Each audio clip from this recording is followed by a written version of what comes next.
Angel broking is now angel one. पर क्यों? क्योंकि everyone deserves transparency. Angel one पे स्टॉक मार्केट में इन्वेस्टिंग है जीरो ब्रोकरेज के साथ। एंजल वन, आगे बढ़ने का स्मार्ट सौदा। Investments in securities markets are subject to market risks. Read all the related documents carefully before investing.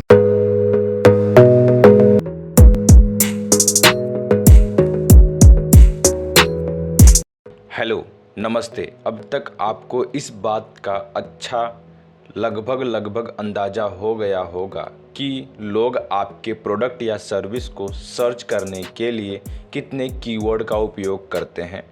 अब बात करते हैं कि आपके कीवर्ड को और भी अट्रैक्टिव बनाने की, लेकिन सबसे पहले आपको बता दूं, यह डिजिटल मार्केटिंग का सीरीज़ नंबर 37 है। इस सीरीज़ का कंप्लीट प्लेलिस्ट का लिंक नीचे डिस्क्रिप्शन में है। अगर चैनल पर नए हैं तो चैनल को सब्सक्राइब जरूर करें। आज के वीडियो को स्पॉन्सर किया है एंजल वन। अगर डीमेट अकाउंट ओपन करना चाहते हैं तो लिंक नीचे डिस्क्रिप्शन में है, जाकर ओपन कर सकते हैं बिना किसी हिडन चार्ज के। तो चलिए वापस अपने टॉपिक पर आते हैं। इस वीडियो में हम गूगल और बिंग जैसे सर्च इंजन द्वारा उपलब्ध कराए गए रिसर्च टूल को देखेंगे। हम देखेंगे कि कैसे इन टूल्स का उपयोग करने से कीवर्ड चूज़ करने में मदद मिल सकती है और अधिक होने वाले ग्राहकों को आपको ऑनलाइन ढूंढने में मदद मिल सकती है। आइए इसे प्रैक्टिस में लाएं। इमेजिन कीजिए कि आपके पास पहले से ही एक SEM कैंपेन है जो आपके वेडिंग फोटोग्राफी बिजनेस को बढ़ावा दे रहा है। ग्राहक आ रहे हैं, लेकिन अब मान लें कि आप अपने पालतू जानवर के फ़ोटो का एड्स करते हुए एक नया कैंपेन बनाना चाहते हैं। गूगल का कीवर्ड प्लानर या बिंग का कीवर्ड रिसर्च टूल जैसे टूल आपको यह पता लगाने में मदद कर सकता है कि कौन से कीवर्ड सबसे अधिक रेलेवेंसी रखती है अपने बिजनेस के साथ और आपके नए कैंपेन के लिए सबसे अच्छा काम करेगा। एग्जाम्पल के लिए, यदि आप पेट पोर्ट्रेट टाइप करते हैं तो टूल आपको अन्य रिलेटेड सर्च दिखाएगा। आइए देखें कि इनमें से कौन सा कीवर्ड आपके नए कैंपेन के लिए यूज़फुल हो सकता है। हम देख सकते हैं कि लोग कुत्तों की फ़ोटो, एनिमल आर्टिस्ट और कुत्ते की फ़ोटो जैसे कीवर्ड सर्च करते हैं। रिज़ल्ट यह भी दिखाते हैं कि हर कीवर्ड को कितनी सर्च स्कोर मिलती है और अदर यूज़फुल जानकारी जैसे सजेस्ट की गई बिडिंग प्राइस और कंपटीशन लेवल।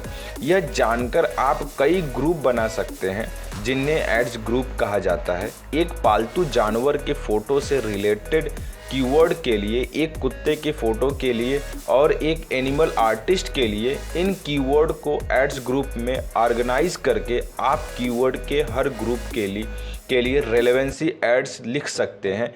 इनमें रिलेटेड कीवर्ड का ध्यान देना ज़रूरी है, लेकिन उनका क्या हो जो इनसे रिलेट नहीं करते हैं। एग्जाम्पल के लिए हम देख सकते हैं कि बहुत से लोग पेट पोर्ट्रेट पेंसिल भी सर्च कर रहे हैं, जो बताता है कि वे कुछ और सर्च कर रहे हैं। ऐसे भी कई लोग हैं जो वाटर कलर पेंट पोर्ट्रेट और घोड़े के फ़ोटो की सर्च कर रहे हैं, जिनमें से कोई भी आप प्रोवाइड नहीं करते हैं। ऐसी स्थिति में आपको अपने एड्स को उस समय दिखाने से रोकने के लिए नेगेटिव कीवर्ड का उपयोग करना चाहिए। जब लोग ऐसी चीज़ें सर्च करते हैं जो आपके बिजनेस के लिए रेलेवेंट नहीं है, एग्जाम्पल के लिए पेंसिल, पेस्टल और घोड़ा, जब भी किसी सर्च में अब उनमें से एक या सभी कंटेंट शामिल होंगे तो ये नेगेटिव कीवर्ड आपके एड्स को ब्लॉक कर देंगे। यह यूज़फुल है क्योंकि एड्स को अनरिलेवेंसी सर्चों पर दिखाई देने से रोकने से आपका पैसा बचेगा और यह तय होगा कि केवल आप आइडियल ग्राहक ही आपके एड्स को देखें। समरी, कीवर्ड रिसर्च टूल आपको ऐसे कीवर्ड ढूंढने में मदद कर सकते हैं जो ग्राहक को आकर्षित करते हैं, लेकिन वे आपके ऐसे कीवर्ड खोजने में भी मदद करते हैं जिनसे बचना चाहिए। इन टूल को रेगुलर यूज़ और दोबारा देखने देखना भी एक अच्छा विचार है। लोगों का सर्च करने का तरीका समय समय के साथ बदलता है और यदि आप अपने कैंपेन को बहुत लंबे समय तक बिना किसी एनालिसिस के रहने देते हैं तो उनका एंगेजमेंट खराब हो सकता है और आप लॉस कर सकते हैं। तो आपको हमेशा अपने कैंपेन और कंपटीटर पर ध्यान दें कि वह क्या कर रहा है और मैं क्या कर सकता हूँ। कुल मिलाकर कहूँ तो आपको हमेशा अप टू डेट रहना होगा। तो चलिए इसी के साथ आज की वीडियो को समाप्त करते हैं। अगर यह वीडियो पसंद आया है तो चैनल को सब्सक्राइब करें, बेल आइकन को हिट करें। Life time free demat account open करने के लिए लिंक नीचे डिस्क्रिप्शन में जाकर फ्री ऑफ कॉस्ट ओपन कर सकते हैं। Bye bye Bharat, love you Bharat.